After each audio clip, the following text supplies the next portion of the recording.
ادبی قافلہ international group Pakistan کے زیر اہتمام 30 اکتوبر شب 8 بجے نعتیہ مشاعرے کا اہتمام کیا گیا۔ اس خوبصورت مشاعرے میں نامور شعراء کرام نے اپنا کلام پیش کیا اور اس خوبصورت مشاعرے کی نظامت و نقابت محترمہ شبنم مرزا صاحبہ نے فرمائی۔ آئیے بتدریج تمام شعراء کرام کا کلام اور ان کا تعارف بھی ساتھ ساتھ کرتے ہیں۔ سب سے پہلے جس شخصیت کا کلام پیش کیا جا رہا ہے ان کا نام ہے محترم عامر نذیر بلوچ صاحب۔ ان کے اشعار ہیں: دل میں ہے میرے یوں چاہت رسول کی، کہ روز محشر ہوگی شفاعت رسول کی۔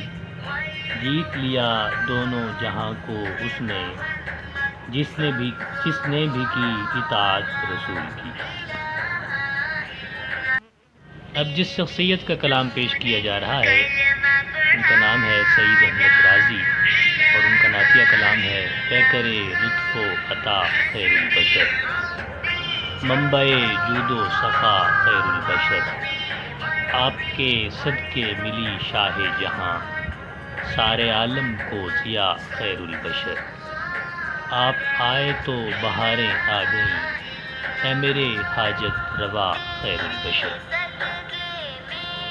اب کلام پیش کیا جا رہا ہے محترم راجہ حارث صاحب کا، جن کے نعت کے اشعار ہیں: در حضور کو جائیں تو کوئی بات بنے، جو حال دل کا سنائیں تو کوئی بات بنے۔